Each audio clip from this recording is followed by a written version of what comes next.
dahulu siapa sini yang memimpin doa? Silakan pimpin doa dulu sebelum kita mulai pelajaran kita berjalan dengan lancar. Untuk memulai pelajaran kita pada hari ini, alangkah baiknya marilah kita membaca doa bersama-sama. Berdoa, mulai.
Sebelum kita mulai terlebih dahulu biar kondisikan kita silakan untuk yang sampah-sampahnya dibayar dulu, bersihkan dulu, bersihkan dulu tempat duduknya, cara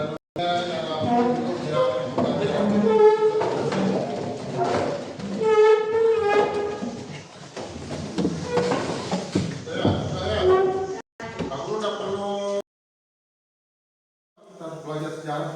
Ini sebenarnya yang harus pertama yang biar kalian itu tidak, kenapa kita membahas tentang sejarah, kenapa kita harus belajar tentang sejarah, ya. Sebenarnya pembelajaran sejarah itu biar kita tahu jati diri kita itu seperti apa, ya. Misalnya biar kita tahu sejarah orang ini loh seperti ini. Misalnya seperti materi yang kita akan bahas, tapi nanti belakang ini dulu. Biar kita tahu latar belakang kita seperti apa.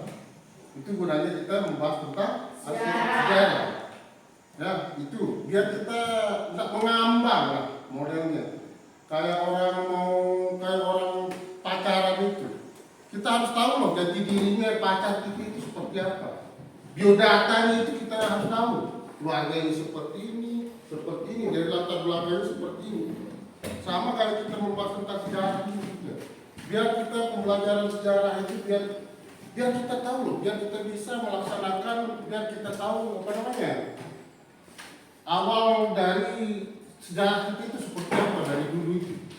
Misalnya kayak orang tua kalian itu berasal dari sini, biar kita tahu loh itu. Misalnya nenek saya atau kakek saya dari sini, biar kita tahu. Contohnya jadi, nggak usah sekedar kita membahas tentang sejarah orang aja kita bahas. Tapi sejarah kita sendiri itu kita nggak tahu. Itu gunanya kita membahas sejarah dulu. Kita harus tahu latar belakang itu seperti apa. Itu ya. Ini tentang sejarah. Sedikit gambaran tentang sejarah itu. Kita harus tahu latar biodata. Misalnya seperti yang Pak Guru bilang tadi itu. Misalnya kita mau pacaran. Ya, kita mau pacaran. Kalian itu sudah punya pacar. Tidak usah sekedar kalian tahu namanya aja, tapi tidak kalian tahu latar belakangnya seperti apa. Seperti bahasa Jawanya, bebek bobot itu kita harus tahu. Tidak usah sekedar, anak ini ganteng, cocok jadi pacar saya. Anak ini cantik, cocok jadi pacar saya. Tapi tidak dia tahu latar belakang orang tersebut. Itu gunanya kita pelajari sejarah. Biar kita tahu biar kita tahu jati diri kita itu seperti apa. Itu ya, mungkin sedikit tentang sejarah. Dan sebelum kita ke pembelajaran intinya atau kita membahas tentang apa yang sudah jadi kesepakatan kita minggu kemarin itu, terlebih dahulu Pak Guru akan sedikit menanyakan tentang tujuan pembelajarannya seperti apa. Ya, tujuannya pembelajaran seperti apa nanti kalian bisa lihat di videonya nanti. Ya, sedikit Pak Guru.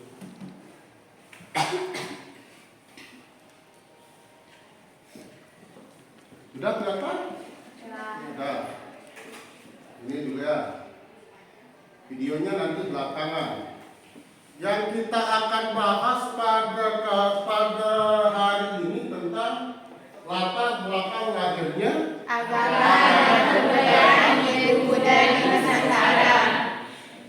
Sebelum kita lebih lanjut, terlebih dahulu Pak Guru mau bertanya sedikit sama kalian tentang apa yang kalian ketahui tentang agama Hindu. Apa yang kalian ketahui tentang Hindu? Kepercayaan terhadap dewa-dewa. Terus, yang besar saya makanya. Kepercayaan terhadap dewa-dewa. Yang lain? Ada yang lain? Sedikit Pak Guru gambarkan tentang Hindu ini. Hindu ini kita kenal dengan banyaknya ragam budaya itu sangat beragam. Contohnya kita di sini. Kenapa kita hampir sama dengan budaya kita sama orang Hindu? Ya, akulturasi budaya.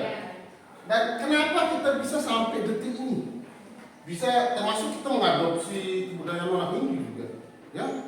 Termasuk kita mengadopsi kebudayaan orang Hindu. Di mana mayoritas orang Hindu di sini? Di mana? Di Bali. Contohnya di Bali itu.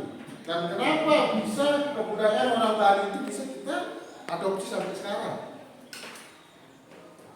Karena ini sedikit ya Pak Guru gambar. Karena orang Bali itu pernah menjajah atau pernah menguasai pulau atau kerajaan-kerajaan yang ada di makanya sampai sekarang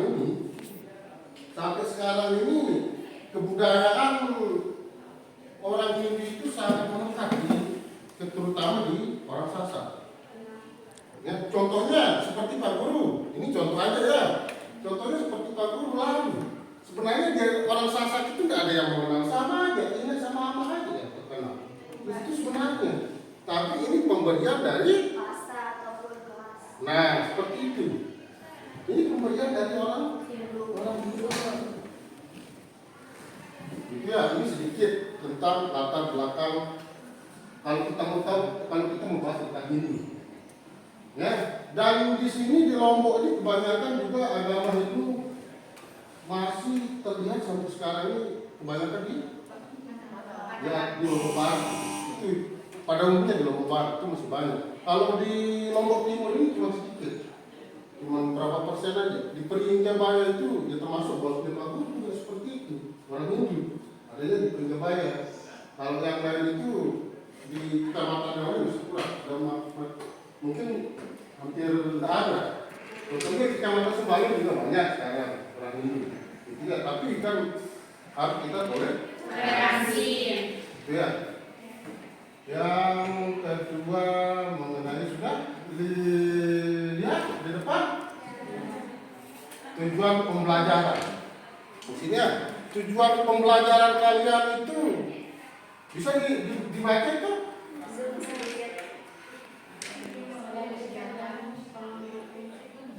Sudah ya?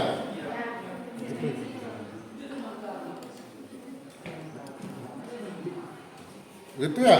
Sudah ya? Sudah bisa dibaca? Sudah. Yang bagian pertama ini akan menjadi tugas kelompok kalian masing-masing. Tapi ini sebelum kita membahasnya, sebelum kita membagikan kelompok, ini terlebih dahulu kalian harus tahu tujuan pembelajaran itu seperti apa. Yang pertama, kalian akan melihat sebuah video tentang kajian atau literasi dan peserta didik mampu menjelaskan tentang proses masuknya Agama dan kebudayaan Hindu Buddha di Indonesia. dan bagian kedua sama juga akan mengamati sebuah video. Ya, tapi videonya nggak begitu banyak durasinya, cuma sedikit. Ya, cuma sedikit. Kenapa dia sedikit? Karena kalau dia full videonya itu pembelajaran kita itu tidak akan berjalan. Gitu ya. Sudah bisa dibaca nih? Sudah. Yang ketiga sudah? Sudah. Kalian akan di bagian ketiga itu kalian akan mengidentifikasikan kelebihan dan kelemahan dari masing-masing teori. Ya, teori maksudnya agama dan kebudayaan di Indonesia. Yang keempat, melalui kegiatan ini juga kalian akan mengamati semua, akan mengamati video. Tapi video itu seperti Pak Guru bilang tadi, durasinya cuma Sedikit. ya. Di sini kalian akan mengidentifikasi tentang bukti-bukti atau dampak masuknya agama dan kebudayaan di Indonesia. Seperti itu dia tujuan pembelajarannya. Ya, itu yang kalian harus teliti nanti pas kalian itu pas Pak Guru menayangkan sebuah video itu. Kalian harus sebelum kita membagi kelompok kalian harus telah baik-baik dulu video itu seperti apa, modelnya seperti apa. Baru kita memberikan dan kelompoknya itu kan kita sudah setujui semua. Minggu kemarin itu ya kalian sudah tinggal kalian bagi diri kalian aja nanti kan kita sudah setujui. Itu ya.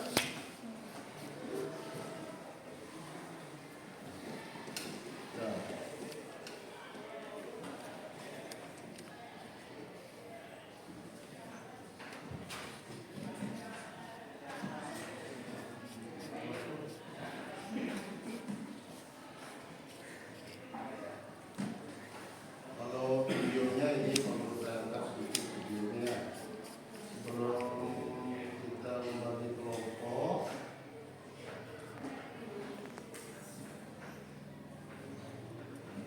Kalian harus teliti baik-baik di videonya. Sudah? Maka ditonton baik-baik dulu. Apa kabarnya nih? Semoga selalu sehat ya. Pastinya sudah kita ketahui, Indonesia merupakan negara yang memiliki keragaman, baik itu budaya, ras, hingga kepercayaan. Hal ini kemudian dikenal pula dengan istilah Bhinneka Tunggal Ika. Keragaman tersebut ternyata sudah ada sejak lama. Salah satunya yaitu agama ataupun kepercayaan yang dianut oleh sebagian warga negara Indonesia, yaitu agama Hindu dan juga Buddha. Bahkan jauh sebelum era kolonialisme. Hal ini tentunya bisa dilihat dari peninggalan-peninggalan yang ada, seperti candi, bangunan, serta sejarah yang menjelaskan mengenai kerajaan-kerajaan besar yang bercorak Hindu-Buddha dan sempat eksis di berbagai wilayah Nusantara.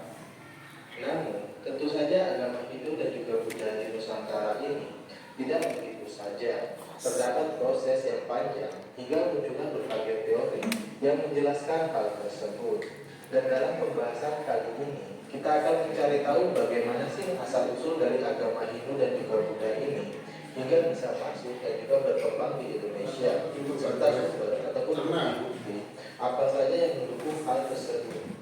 Maka dari itu, siapkan dulu alat tulis kalian, karena kita akan segera menuju ke pembahasannya. Oke, let's go. Yang pertama, asal-usul agama Hindu dan Buddha. Sebelum kita membahas bagaimana sejarah agama Hindu dan Buddha di Indonesia, kita membahas terlebih dahulu bagaimana asal-usul dari agama Hindu dan Buddha itu sendiri. Jadi, sejak ribuan tahun sebelum Masehi, di India telah berkembang kebudayaan besar yang letaknya berada di lembah Sungai Indus. Dua pusat kebudayaan di daerah tersebut berada di dua kota kuno yang dikenal dengan nama Mohenjo-daro dan juga Harappa. Pengembangan dua pusat kebudayaan tersebut adalah bangsa Dravida sekitar tahun 1500 sebelum Masehi. Dan kemudian datanglah bangsa Arya dari Asia Tengah ke lembah Sungai Indus. Bangsa Arya ini datang ke India dengan membawa pengaruh besar seperti tulisan, bahasa, teknologi, hingga kepercayaan. Dan kepercayaan bangsa Arya yang dibawa adalah Veda atau Weda yang nantinya menjadi cikal bakal dari lahirnya agama Hindu.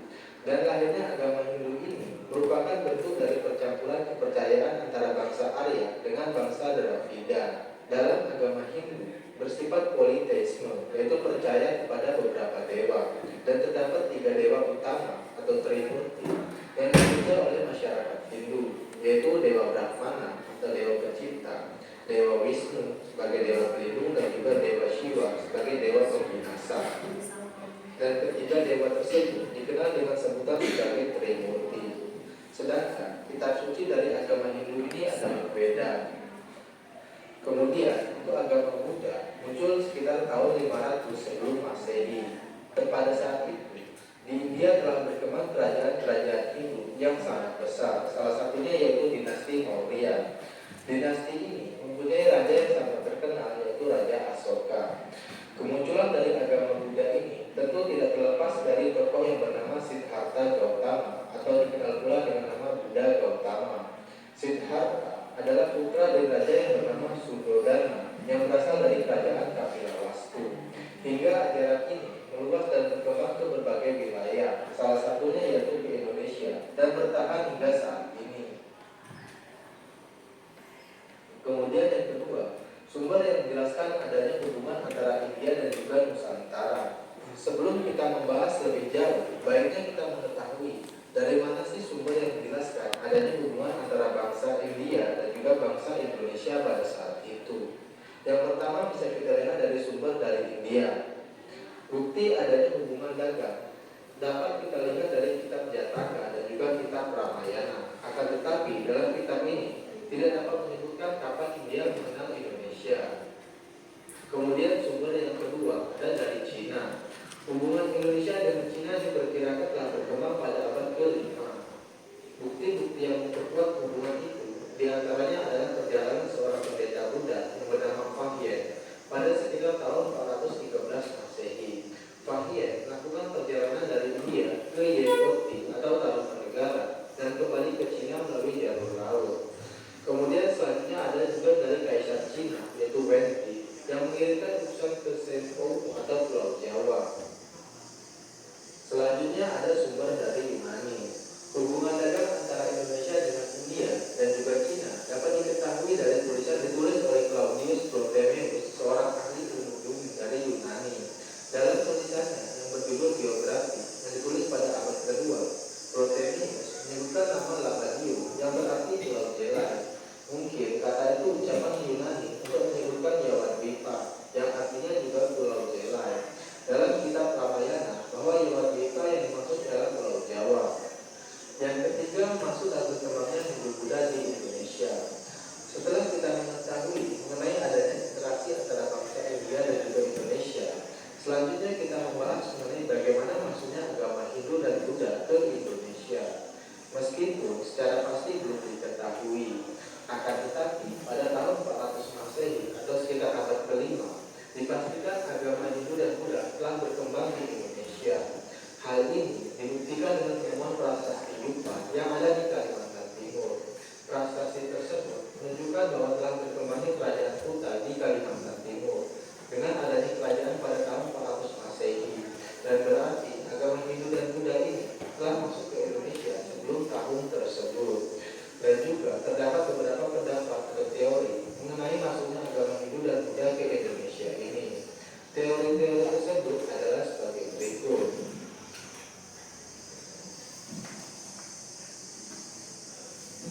Ya, yang ini kalian harus bagus-bagus nanti yang ini.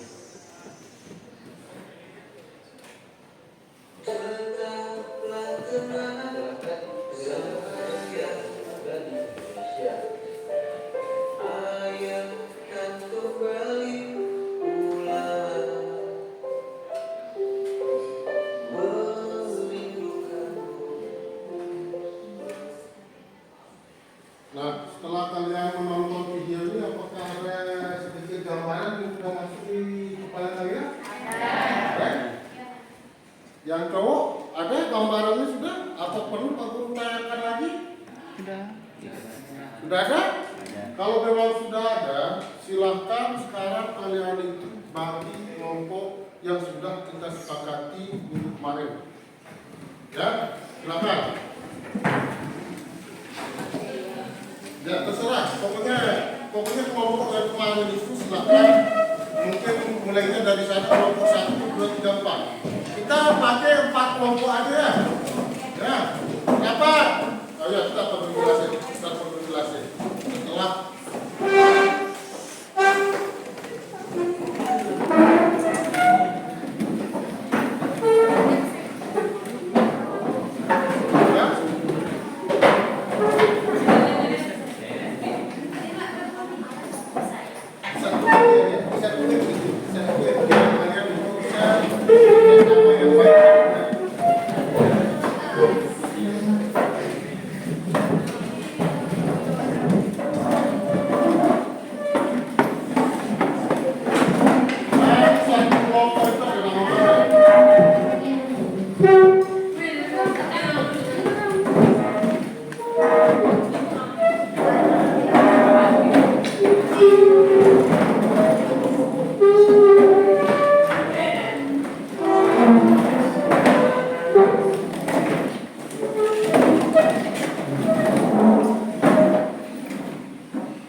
buku paket, ya.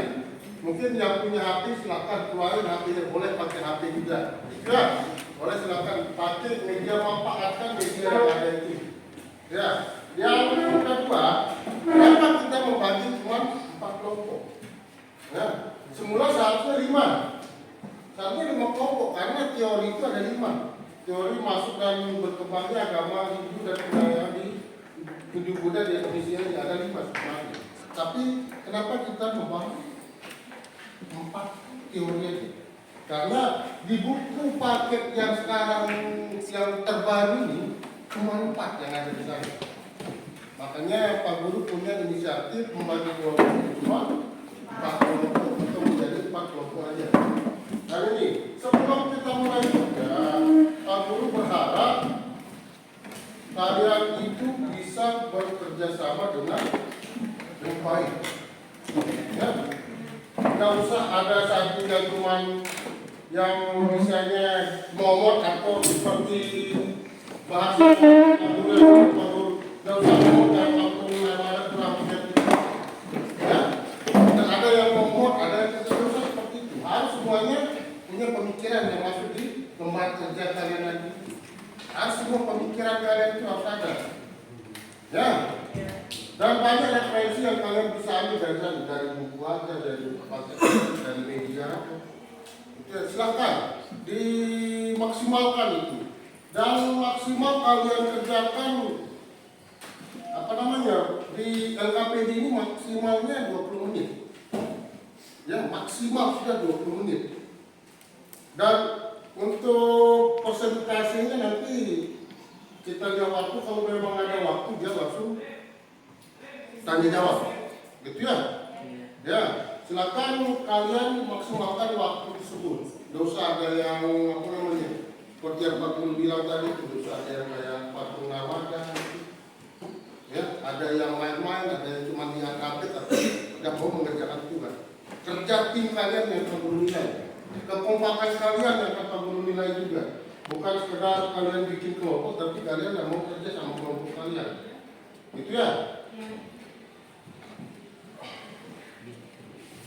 Ini Pak Guru bagiin buku paket satu kelompok itu 2. Ada yang cari lewat buku paket, ada yang cari juga lewat media.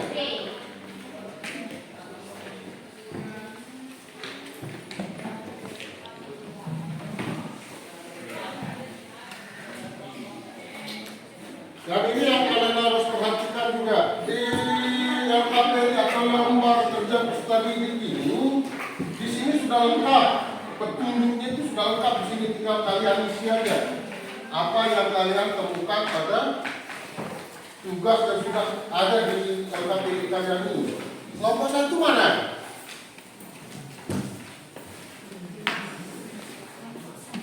Kelompok 1, berarti ini kelompok 2.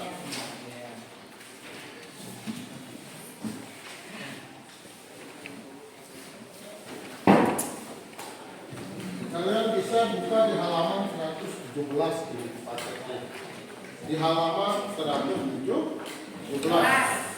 Silakan kalian kerjakan mulai dari sekarang.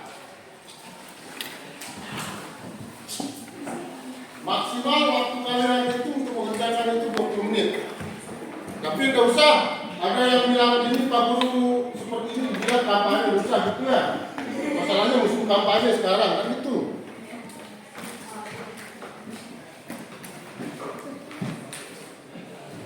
Mau kemana Pak? Kertas saja ini kertas, nanti kan kamu pulang ada. Tidak akan dia yang ngambil.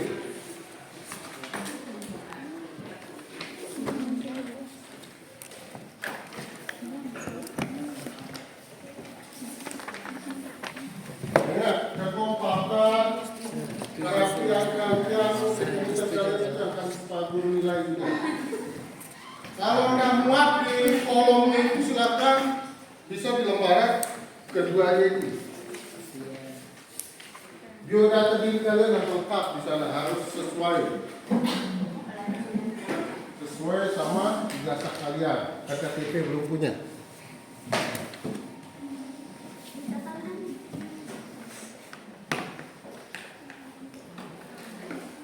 kalian belum punya KTP belum bisa? Nyoblos. Belum bisa nyoblos.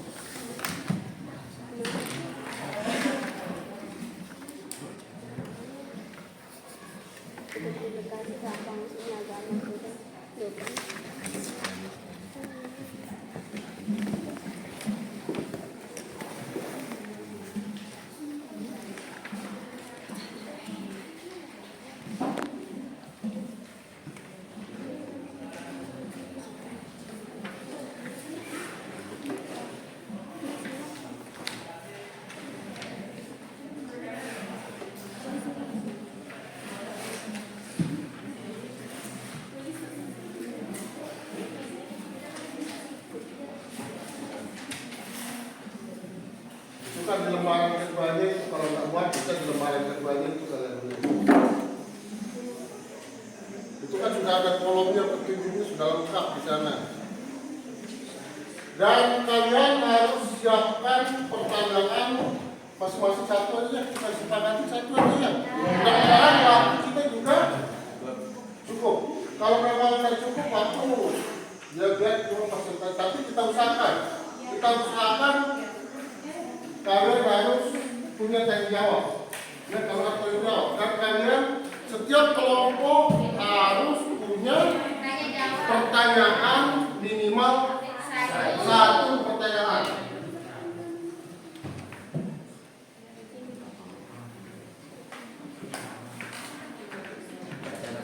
Minimal kalian itu harus punya satu pertanyaan. Tidak usah satu atau dua orang aja ya bekerja. Biar penilaiannya itu kita objektif penilaiannya itu. Tidak usah, tidak seperti yang dibilang, tidak ada yang di anak waspat atau di anak pendidikan.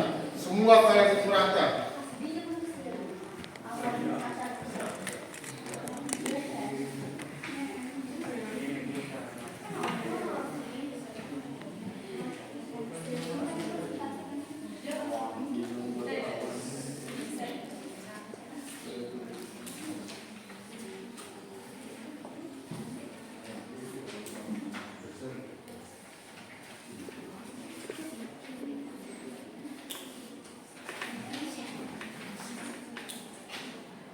Silakan yang punya HP silakan keluarin HP-nya, bisa dari referensi lewat HP kita atau lewat media.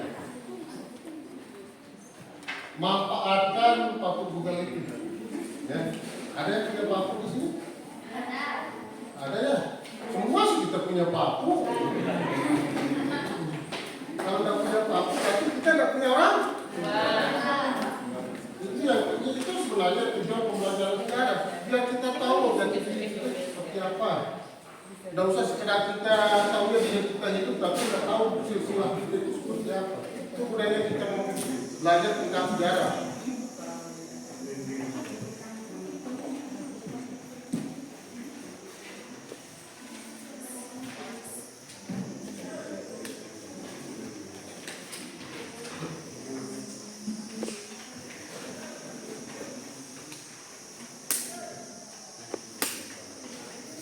Kalian harus betul-betul mencermati. Ini bagian dari apa namanya? Biar kita mencermati, biar tahu lah kompak kita itu seperti apa. Ya, kompakan kelompok kalian seperti apa. Makanya cermati baik-baik. Tidak usah sekedar apa namanya? Tidak usah sekedar mencontek dari apa yang kalian dapat dari referensi tersebut. Harus ada juga dari pemikiran kalian pribadi. Ya.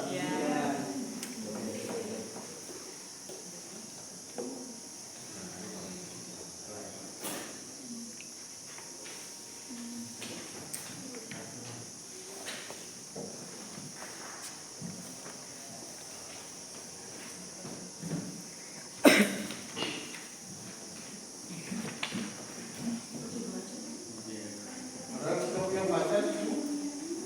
Ada yang sudah punya pacar di sini? Hah? Ada yang sudah punya pacar di sini? Tidak ada? Hah? Ada? Ada? Alhamdulillah. Alhamdulillah. Tapi ini saya bilang biar ada sedikit. Biar apa? Biar kita tidak tegang. Ya. Yang punya pacar, alhamdulillah. Kamu tidak ngelarang kalian punya pacar. Ya. Boleh kita larang kalian juga. Tapi pacar bercintalah sesuai syariat. Syariat keyakinan kita selalu agama Islam. Ya, dosa sekedar, pacar saya karakternya, kalian harus tahu loh. Jati dirinya seperti apa, silsilahnya seperti apa pacar kalian. Dosa sekedar punya pacar karakter terus itu aja jadi dipamerin. Kalian harus tahu juga. Ya, dan silakan berpacaran juga nggak apa-apa. Tapi jadikan percintaan kalian, misalnya kalian punya pacar di satu sekolah, jadikan jadikan percintaan kalian itu menjadi motivasi kalian belajar atau sekolah. Dosa gara-gara punya pacar tidak jadi sekolah, ayo jadikan seperti itu. Sekolahnya dari rumah, tapi ketemuannya di kebun raya.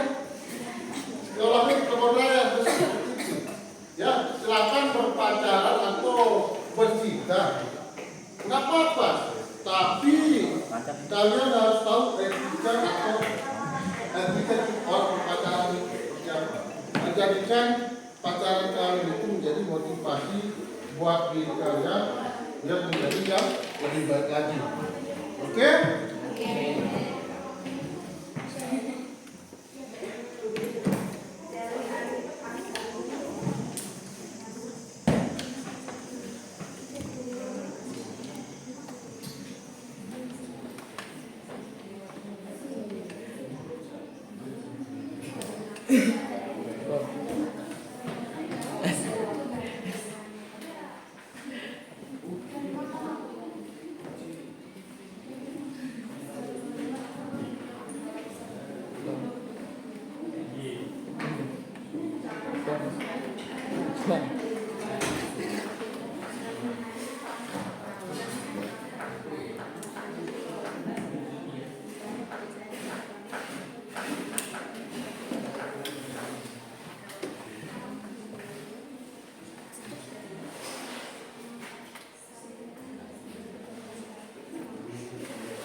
Yang 40 nilai itu bukan yang 40 nilai itu bukan sekedar kalian ikut di kelompok itu aja. Pak Guru menilainya dari yang pertama dari kerjasama tim kalian. Ya, ingat ya, penilaiannya itu bukan sekedar kalian. Nah, seperti ini harus aktif, harus semua aktif itu maksudnya. Ya, bukan sekedar kalian duduk santai kayak membuat pacaran itu, kayak pacaran itu dosa seperti itu. Ya, dosa kayak obat nyamuk. Semuanya harus aktif. Itu ya, itu model penilaian kita ini. Dan juga kenapa dan tiga?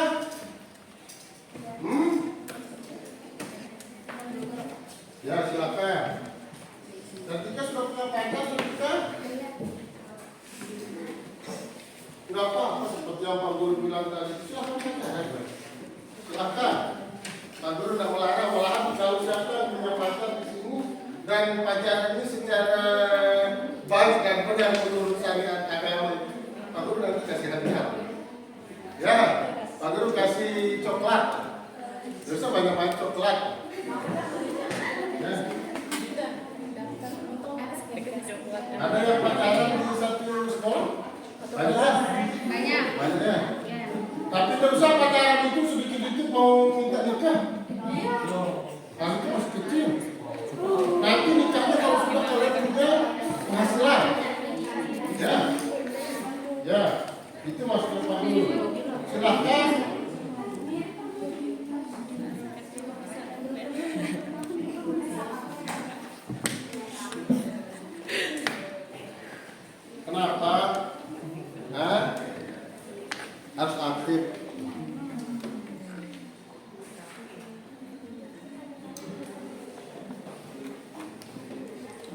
perhatikan yang LKPD itu sudah lengkap, petunjuknya itu sudah lengkap. Ya, petunjuknya itu sudah lengkap. Tinggal kalian isi aja apa yang kalian dapatkan itu. Misalnya kan ada kekurangannya, kelebihannya, misalnya di LKPD itu silakan ditulis baik-baik, dicermati baik-baik. Dan seperti yang Pak Guru bilang tadi itu, silahkan kalian buat pertanyaan masing-masing satu per kelompok itu. Nah, kalau kalian seperti ini contohnya tadi yang bercorak ini sedikit gambarannya tentang candi-candi ini. Tentang candi-candi ini, kalau orang Hindu, candinya itu bercoraknya seperti candi Prambanan. Ya, sedikit ya. Sebenarnya Pak Guru bertanya tadi sedikit ya. Ini ya, sambil kita berjalan nanti ini sambil kalian isi lembar kerja kalian kita gambarkannya. Kalau untuk agama Hindu itu, candinya itu bercorak seperti Candi Candi Prambanan. Di mana Candi Prambanan? Jawa. Jogja. Jawa mana? Cibubur itu di Bogor. Di mana? Adanya di Jawa Tengah. Ya betul baik. Adanya di Jawa Tengah. Kalau Candi Borobudur itu bernuansa agama Buddha. Dan di mana Candi Borobudur juga? Candi Borobudur itu adanya di Jogja. Ya. Jogja itu sama Jawa Tengah itu sama, cuman beda namanya, beda nama provinsinya aja. Kalau daerah istimewa Yogyakarta itu daerah istimewa, diistimewakan sama negara kita, seperti daerah istimewa Jakarta, ya daerah istimewa Yogyakarta, daerah istimewa Nangro Aceh Darussalam, seperti itu. Itu adanya di Jawa Tengah, seperti Candi Prambanan, Candi Borobudur, semuanya adanya di Jawa Tengah. Ya, tapi biarpun Pak Guru disebut Jawa Tengah, jangan kalian anggap Pak Guru kampanye juga, karena ada calon presiden kita dari paslon presiden dari Jawa Tengah juga. Jangan gara-gara itu kalian anggap Pak Guru itu kampanye, ya. Pak Guru di sini tidak kampanye, di sini ngajar. Karena Pak Guru itu dibayar untuk ngajar kalian, bukan untuk kampanye. Ya, ini sedikit Pak Guru kasih pengalaman sedikit, bagian dari pengalaman Pak Guru ya. Kalau Pak Guru ke Prambanan itu satu kali, itu Pak Guru ya lumayan banyak lah ke Prambanannya. Ke Borobudur itu juga seperti itu. Ya, tapi di Candi Prambanan itu untuk saat-saat ini tidak dikasih masuk. Ya, gara-gara gempa yang dulu.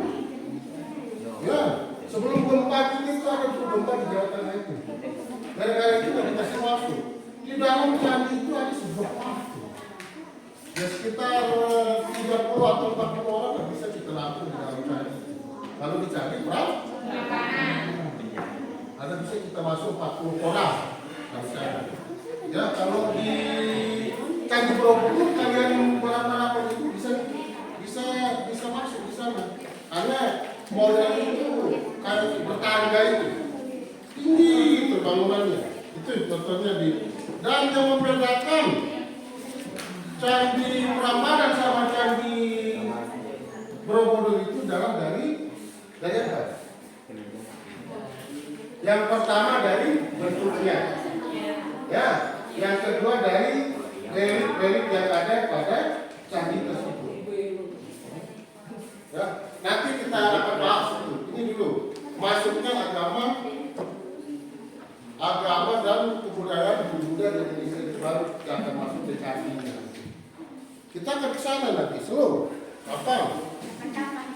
Sampai kalian selesai di kelas 10. Kalau kalian sudah selesai di kelas 10, dan kita akan masuk kita akan membahas tentang kedatangan bangsa Jepang. Kalau kalian sudah naik ke kelas 11 kita akan membahas tentang POC. Nanti kalau di kelas 11 ya.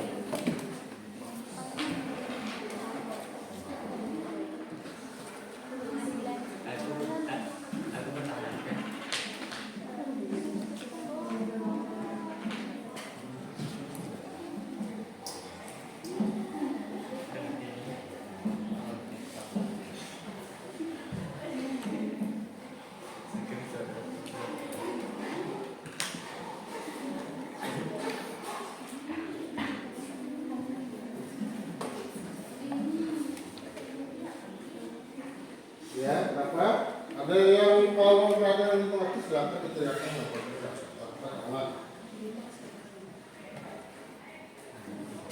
Tapi insya Allah setelah kalian nonton video dan kalian sudah punya referensi seperti buku fakir, kalian bisa lihat di HP kalian, insya Allah nggak akan sulit.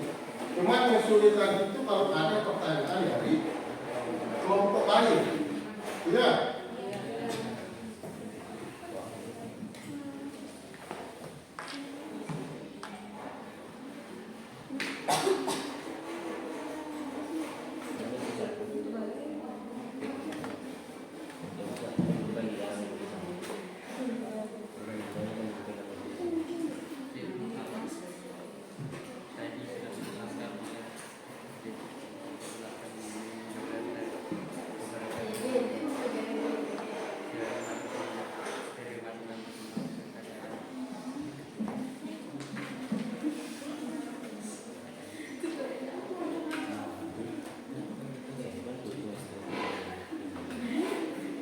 Tapi kalau jam segini itu memang jam rawan, ya.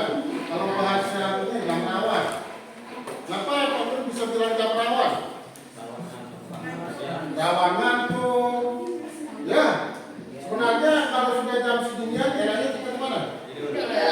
Enaknya kita di Pulau Kapuk kalau jam seginian, ya. Enaknya gitu. Dan namanya jam-jam rawan seperti ini.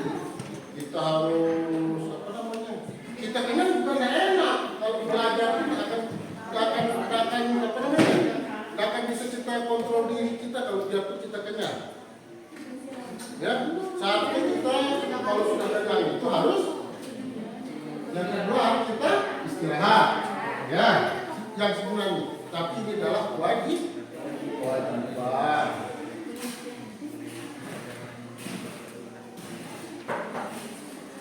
Masuk peninggalan atau peninggalan kerajaan Islam kalau sudah itu. Tapi nanti setelah kita selesai tentang pembahasan Hindu Buddha ini sama kerajaannya nanti kita akan membahas tentang kerajaan Islam nanti. Nah, kita akan berkunjung. Ada misalnya di saat itu namanya seperti apa kalau bilang tadi harus ada per kelompok itu minimal pertanyaannya satu. Ya, dan kita akan kasih teman kalian itu misalnya kalian bertanya, misalnya ada salah satu kelompok yang bertanya, kita harus kasih kesempatan teman kita itu mencari jawabannya. Ya, minimal lah berapa ya? Minimal 5 menit lah satu kelompok, betul ya? Minimal 5 menit lah satu kelompok.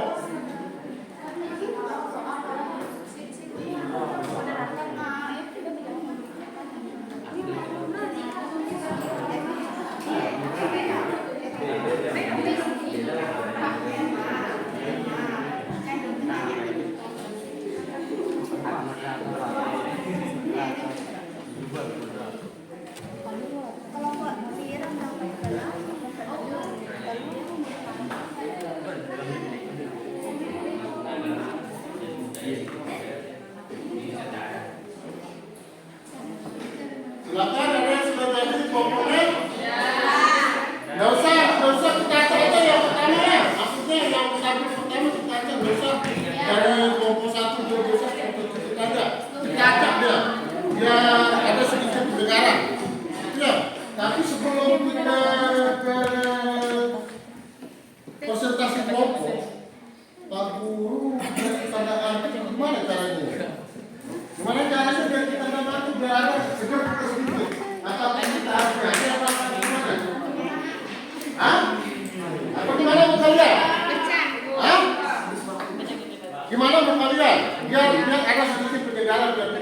ada yang sudah pikirannya sudah di batalnya, ada pemikirannya sudah di rumah, dan seperti pikirannya sudah sedikit.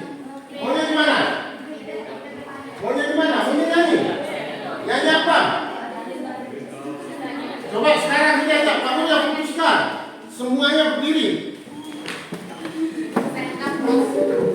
Silahkan salah satu kalian yang memimpin kita untuk nyanyi Indonesia Raya. Yang kita ngantuk. Indonesia Raya enggak? Ada kita sedikit, ada nasionalis kita. Silakan. Ketua kelas.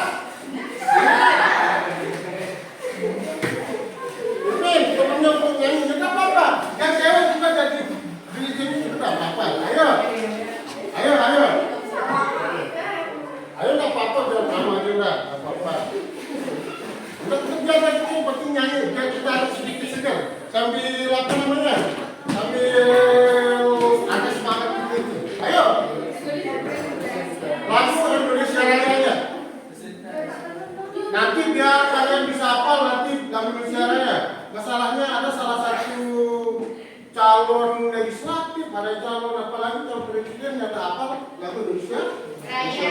Silakan. 1, 2, 3. Indonesia.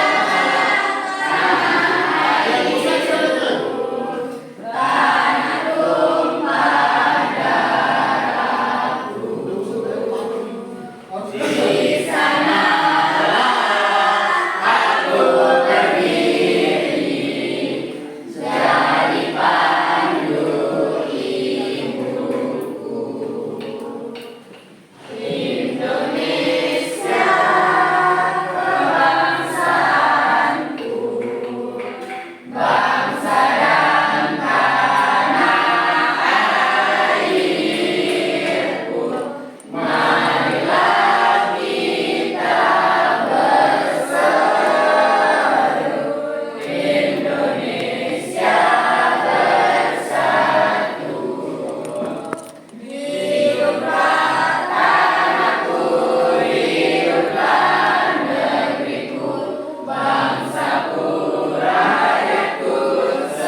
Silakan.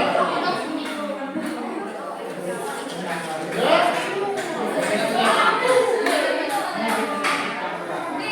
Bapak, ini siapa yang mau baca tugasnya? Sudah? Sudah? Oke. Kalau sudah, sebentar ya. Silakan kelompok yang lain kalian cermati atau kalian dengar hasil konsentrasi dari kelompok tiga. Dan silakan kalian buat pertanyaan per satu kelompok aja satu kelompok misalnya ini yang wajib nanti kelompok siapa yang bertanya satu pertanyaan aja. Silakan mulai. Bismillahirrahmanirrahim. Assalamualaikum warahmatullahi wabarakatuh. Waalaikumsalam warahmatullahi wabarakatuh. Kami dari kelompok 3 akan mempresentasikan hasil diskusi dari kelompok kami.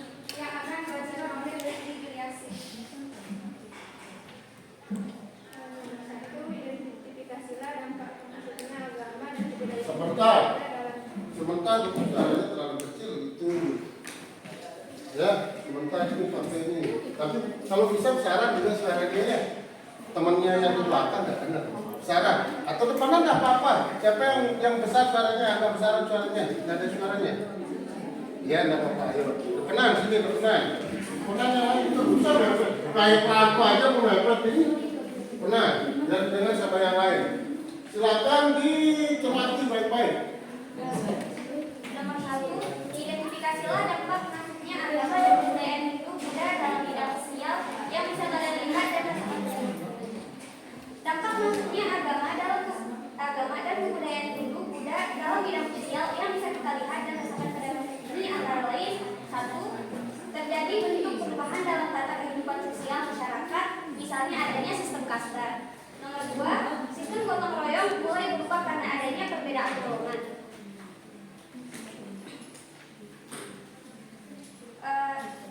Soal nomor 2, jelaskanlah tentang kelebihan dan kelemahan dari teori yang terdapat dalam tabel 2 ini, maksudnya teori Malaysia.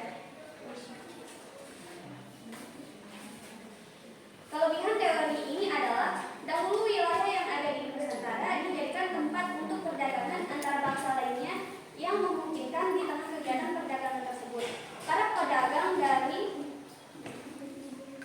India selain Pelan-pelan biar dia jelas sama temen yang lain. Ya.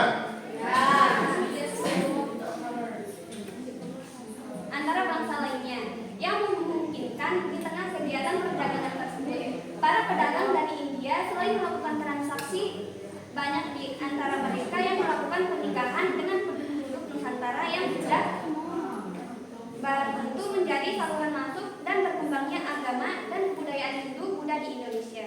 Kelemahannya adalah proses masuk dan berkembangnya agama dan kebudayaan Hindu Buddha di Indonesia berasal dari informasi luar yang tidak sepenuhnya ditentukan oleh bangsa Indonesia itu sendiri.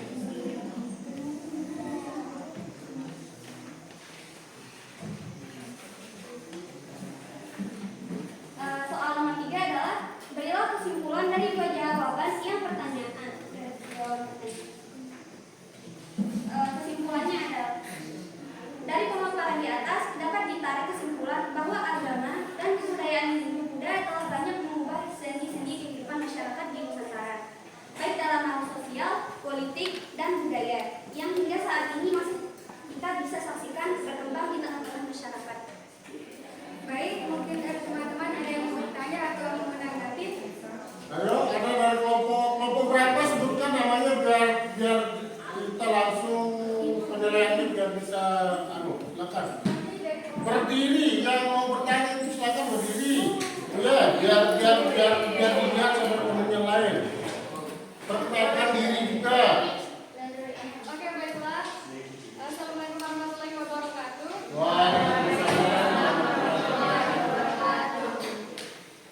Saya Lani Megasri dari kelompok 2 ingin memberikan pertanyaan untuk kelompok 3 mengenai presentasi yang tadi. Tadi kan sudah dijelaskan bahwa agama dan kebudayaan Hindu Buddha itu telah banyak mempengaruhi kehidupan sosial masyarakat.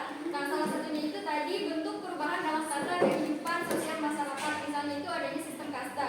Nah, coba berikan contoh hal tersebut yang masih bisa kita jumpai di lingkungan kita, terutama di pelosok. Apa? Berikanlah contoh hal tersebut, maksudnya tentang sistem kasta yang masih bisa kita jumpai di lingkungan sekitar kita, terutama di pelosok. Tadi sedikit Pak Guru yang sebut tadi masalah kasta itu. Ya. Contohnya jawab Pak Guru. Silakan dijawab. Ya. Oke, baik. Untuk menjawab pertanyaan dari kelompok 2, masih banyak kita jumpai hal-hal tersebut. Salah satunya, contohnya masih ada gelar bangsawan.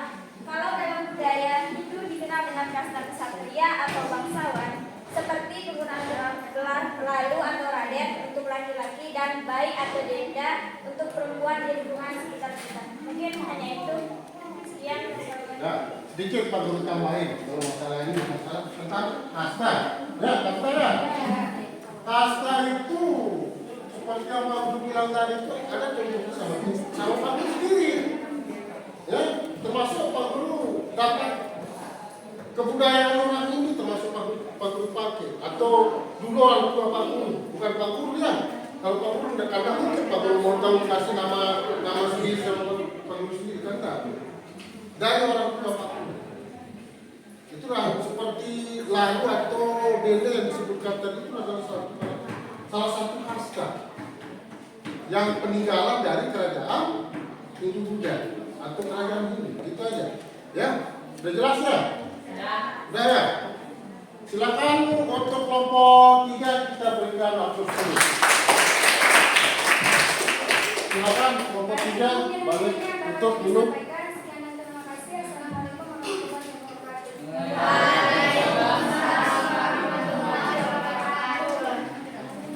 Untuk kelompok selanjutnya, Pak Guru langsung tunjuk kelompok 1 aja.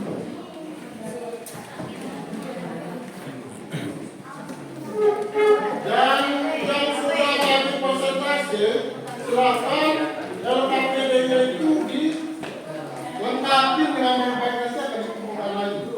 Ya, silakan.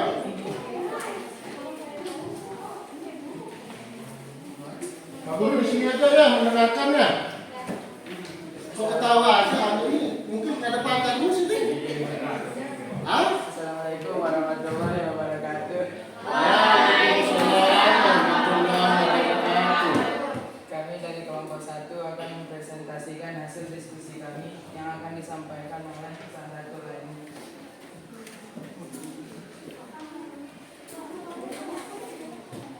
Pak Guru duduk sini aja ya.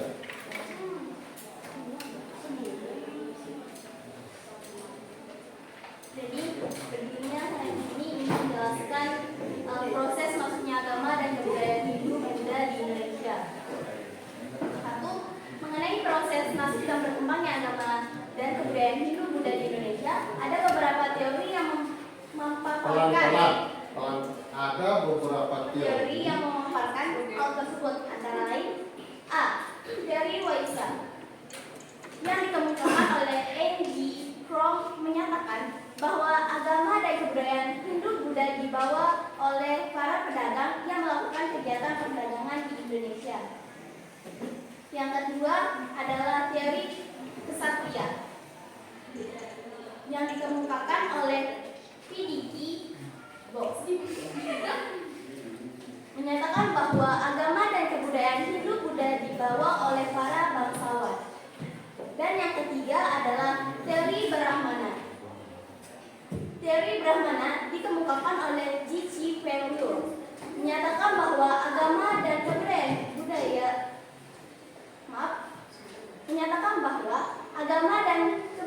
Hindu Buddha dibawa oleh para pendeta. Dan yang terakhir adalah teori arus balik dikemukakan oleh E. Jordels menyatakan bahwa agama dan kebudayaan Hindu Buddha masuk dan berkembang di Indonesia dibawa oleh Indonesia itu sendiri.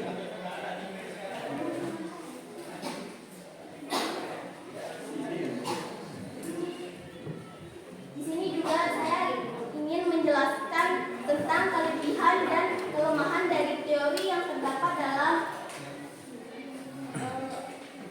tabel berikut. Yang pertama, saya ingin menyinggung tentang kelebihan teori Brahmana, yang dimana kaum Brahmana seringkali mendapatkan undangan dari pemimpin-pemimpin di Nusantara dalam berbagai macam kepentingan. Dari sanalah para pendeta atau kaum Brahmana memperkenalkan agama dan kebudayaan Hindu Buddha di Nusantara. Yang kedua adalah kekurangan teori Brahmana. Masih belum jelas hal yang mendorong terjadinya proses tersebut.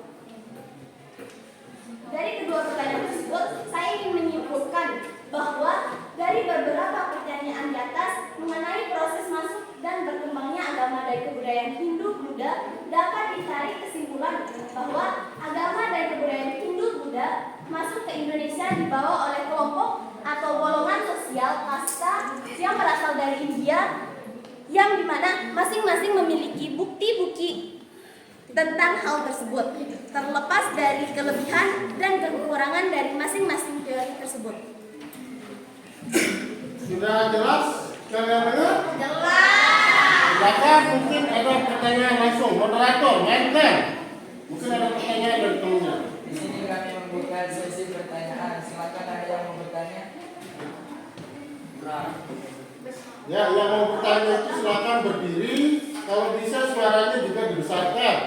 Ya, memang seperti yang Pak Guru bilang tadi itu jangan dimiliki jam awal, jam 8, jam 6 itu.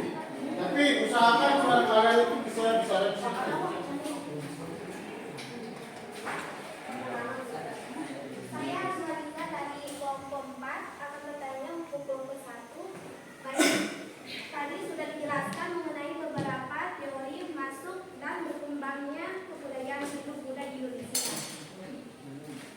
Dari masing-masing teori tersebut, menurut kelompok 1, manakah teori yang paling benar dan paling lemah mengenai masuknya agama dan kebudayaan hidup Buddha tersebut? Oke, baik. Saya akan menjawab pertanyaan dari kelompok 1.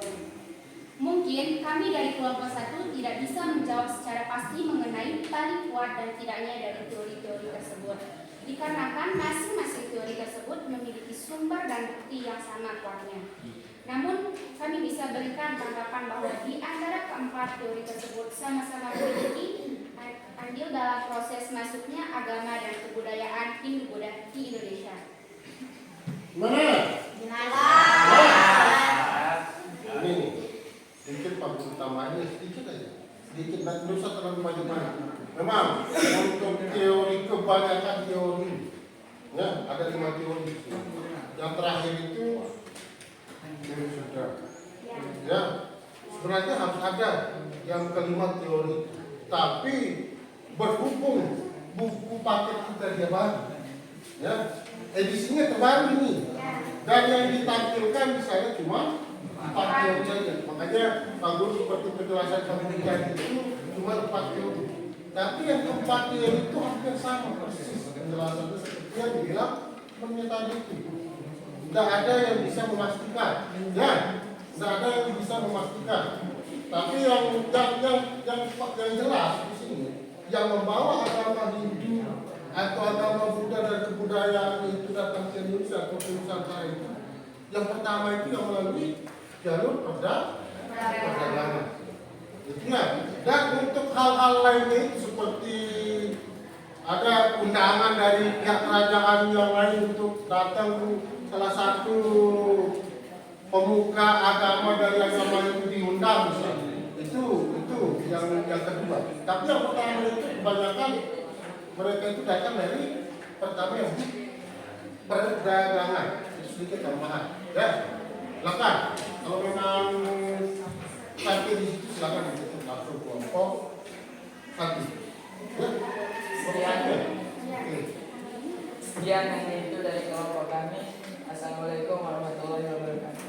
Ya, kita lakukan dulu kelompok 1. Maka kelompok 1 langsung duduk. Yang dari kelompok 4 naik ya, kelompok 2. Oke. Silakan kelompok 2. Ini.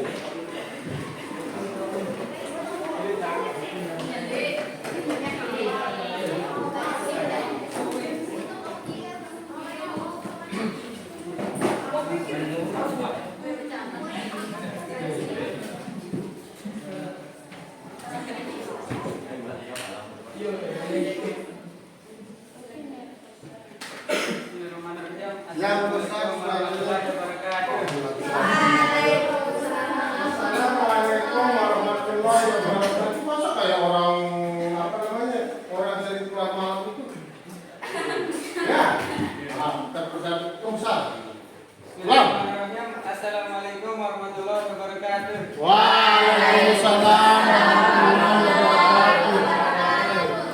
Jadi dari kelompok 2 akan mempresentasikan hasil dari kelompok kami akan disajikan oleh 5 media. Soal yang pertama, identifikasilah sumber-sumber sejarah yang menjelaskan tentang masuknya agama dan kebudayaan Hindu Buddha di Indonesia. Sumber-sumber sejarah yang menjelaskan tentang masuknya agama dan kebudayaan Hindu Buddha di Indonesia antara lain: yang pertama,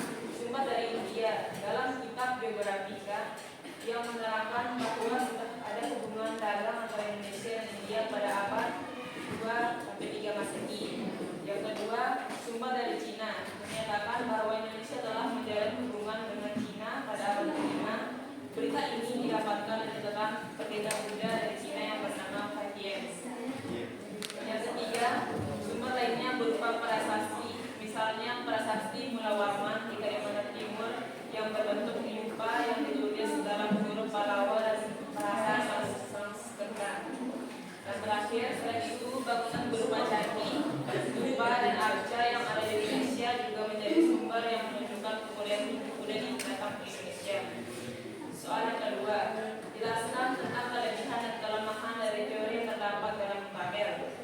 Teori ksatria, kelebihan teori ksatria. Adanya peran prajurit yang membuat koloni populer Indonesia dan Asia Tenggara pada umumnya yang disebabkan oleh para prajurit tersebut mengalami kekalahan saat berperang di India dan melarikan diri ke Asia Tenggara termasuk Indonesia. Kekurangan teori ksatria, minimnya data yang menyertai pernyataan tersebut karena tidak didukung oleh data yang kurang memadai serta bukti arkeologis yang menunjukkan adanya ekspansi prajurit India ke Indonesia. Soal yang ketiga, berilah kesimpulan dari dua jawaban pertanyaan yang menjadi tugas kelompok kalian. Dari pemaparan di atas dapat disimpulkan bahwa ada banyak sumber-sumber sejarah yang menjadikan bukti mengenai masuk dan berkembangnya agama dan kebudayaan Hindu-Buddha di Indonesia yang bisa dijadikan referensi untuk mengetahui tentang hal tersebut, serta didukung pula dengan salah satu teori mengenai proses masuk dan berkembangnya agama dan kebudayaan Buddha di Indonesia, yaitu teori ksatria, walaupun masih ada kekurangan dari teori tersebut. Baiklah, mungkin ada yang ingin bertanya.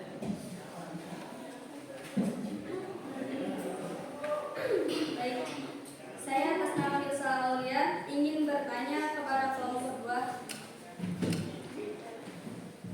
Sudah dijelaskan tadi bahwa teori ksatria menyatakan bahwa banyak para prajurit yang kalah perang, selanjutnya melarikan diri dari India hingga sampai ke Indonesia. Apakah ada alasan lain yang menguatkan teori ksatria tersebut?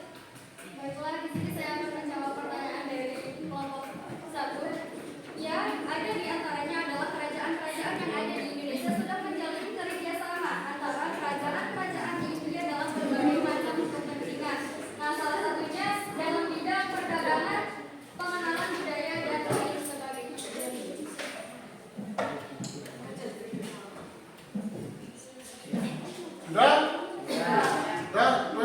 Sudah jelas? Kalau sudah jelas, silakan langsung ditutup aja biar waktu kita ada waktu. Kita satu kelompok ya.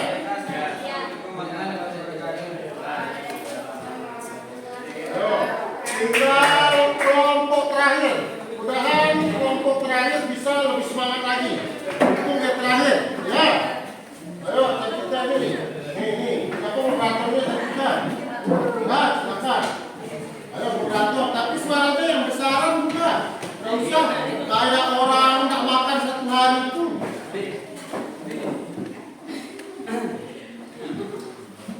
Assalamualaikum warahmatullahi wabarakatuh. Assalamualaikum warahmatullahi wabarakatuh. Coba seperti itu, Assalamualaikum warahmatullahi wabarakatuh. Waalaikumsalam warahmatullahi wabarakatuh. Kami dari kelompok 4 akan mempresentasikan hasil kerja kelompok Pelan-pelan kami. dan kamu udah kelegon gitu. Kami dari kelompok 4 akan mempresentasikan. Kami dari kelompok 4 akan mempresentasikan hasil kerja kelompok kami yang akan disampaikan oleh Ilham Sari. Kepadanya dipersilakan. Baik, saya akan membacakan hasil dari kelompok kami. Soal yang pertama, identifikasilah dampak masuknya agama dan kebudayaan Hindu-Buddha dalam bidang budaya yang bisa kalian lihat dan rasakan pada masa kini. Dampak masuk dan berkembangnya agama dan kebudayaan Hindu-Buddha dalam bidang budaya yang bisa kita lihat dan rasakan pada masa kini antara lain. Yang pertama, banyaknya bangunan candi. Yang kedua, banyaknya upacara-upacara yang merupakan warisan dari budaya Hindu seperti nyelamet, penyerahan sajen, dan lain-lain. Ketiga, seni sastra berupa cerita Ramayana dan Mahabharata. Keempat, mulai dikenalnya tulisan yaitu aksara, Balawa, dan bahasa Sanskerta. Yang kelima, adanya musik tradisional seperti gamelan dan pakaian adat. Soal nomor 2, jelaskan tentang kelebihan dan kelemahan dari teori yang terdapat dalam tabel di bawah ini. Kelebihan dari teori arus balik. Kelebihan dari teori arus balik adalah banyaknya kelompok pelajar yang datang ke India untuk mempelajari agama dan kebudayaan Hindu-Buddha. Yang selanjutnya setelah memiliki pemahaman terhadap hal tersebut, kemudian menyebarkan di tengah-tengah masyarakat sehingga sampai saat ini masih kita jumpai di Indonesia. Banyaknya penduduk Indonesia yang mempercayai dan menerapkan agama dan kebudayaan Hindu-Buddha. Kelemahan teori arus balik. Pada masa itu masyarakat Indonesia cenderung masih pasif sehingga kecil kemungkinan masyarakat Indonesia untuk pergi mencari pengetahuan tentang agama dan kebudayaan Hindu-Buddha di India.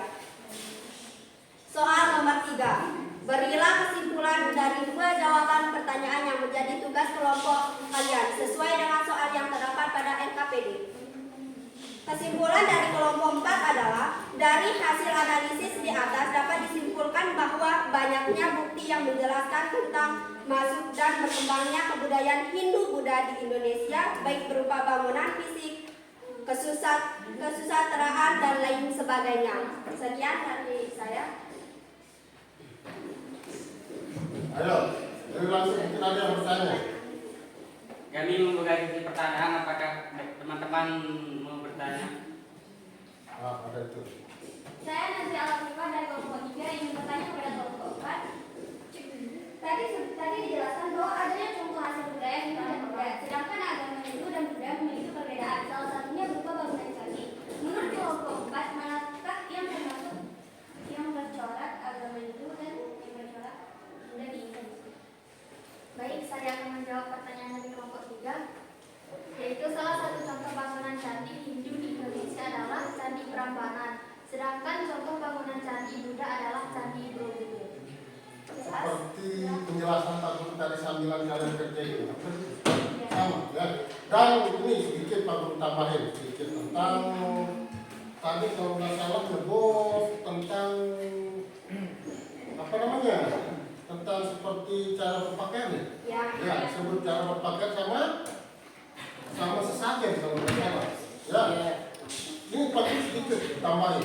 Memang seperti yang pengalaman Pak Guru, pengalaman di Pak Guru kasih. Pengalaman Pak Guru, kalau saja itu memang asli budayanya orang di Bali semuanya seperti itu. Tapi yang namanya budaya sudah turun menurun itu pasti sampai saat ini masih banyak yang melakukannya. Ya, tapi yang Pak Guru sangat sesalkan di sini, yang ini ya sedikit gambaran. Ini kalian masih termasuk masih anak-anak, hitungannya masih anak, ya. Sekarang banyak atau yang lagi viral, kalian sudah mungkin kalian sudah lihat, kalian punya HP Android masing-masing, bisa duduk kan, tidak apa-apa, duduk sambil perlu sedikit gambarkan, ya. Itulah kalian berdiri. Nih, untuk yang lagi viral sekarang ini, tapi sebelum kita lanjut, aku dulu sama kelompok. Ya, yang lagi viral sekarang itu banyak budayanya orang Hindu atau banyak budayanya orang asli orang Hindu itu digunakan sama orang Islam atau sama orang Kasak. Contohnya cara berpakaian, ya memang sedikit sama, baju Arab itu sedikit sama, tapi ada yang namanya Perbedaan. Ya, ada namanya perbedaan. Dan yang kedua, ada banyak yang sering Pak Guru lihat memakai gelang orang Hindu. Ada di SMA ini lah pernah Pak Guru lihat. Dan alhamdulillah Pak Guru langsung foto. Maksudnya Pak Guru bilangin, ya itu bukan seperti tahu, seperti yang Pak Guru bilang tadi, rasa toleransi kita itu harus kita kembangkan. Itu salah satu kepercayaan teman-teman kita yang agama Hindu. Itu ada banyak maknanya, bukan sekedar untuk bergaya. Ya, bukan sekedar untuk bergaya, itu ada maknanya. Makanya kemarin Pak Guru sedikit kasih tausiah sama kalian ini. Kakak kelas kalian ini, Pak Guru kasih tausiah sedikit, ya, sedikit tausiahnya tidak banyak. Kenapa Pak Guru kasih tausiah? Karena itu di agama mereka itu bukan sembarangan, ya. Di agama agama mereka itu tidak sembarangan. Itu ada makna yang ada dari agama mereka, dari keyakinan mereka, bukan sekedar kalangan.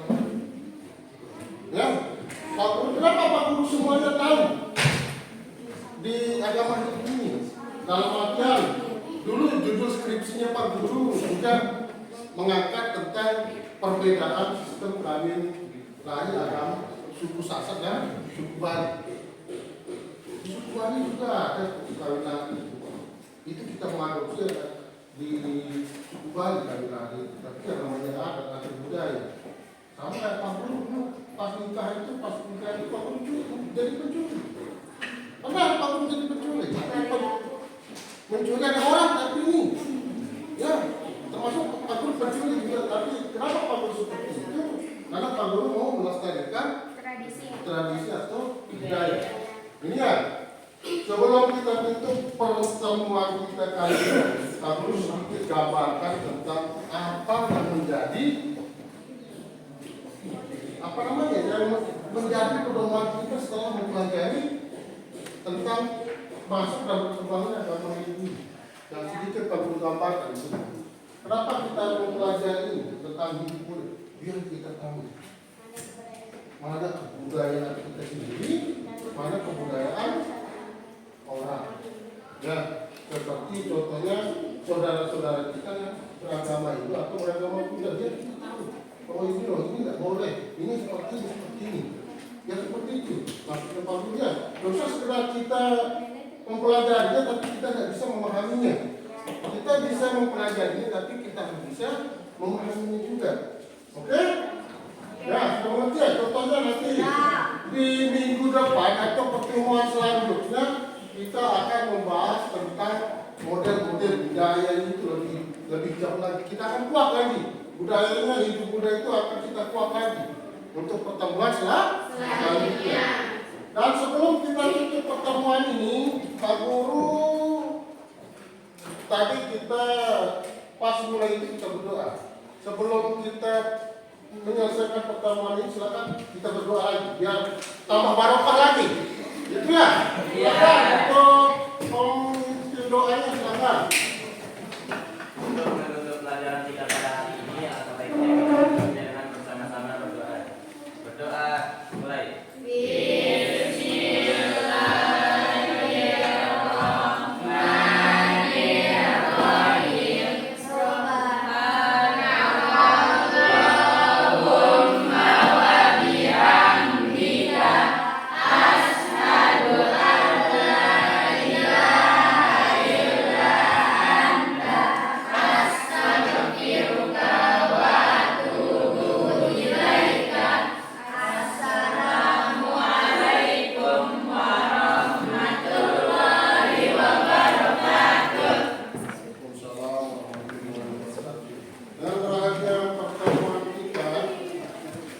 Semoga kita mendapat ilmu yang barokah. Ya, dan kita panjang umur dan bisa bertemu lagi di pertemuan selanjutnya. Untuk harinya silakan kalian langsung pulang. Ya. Oke. Tapi kita dulu, Pak Guru kasih tahu dulu. Supaya mati tidak kamu. Assalamualaikum warahmatullahi wabarakatuh. Halo. Sudah.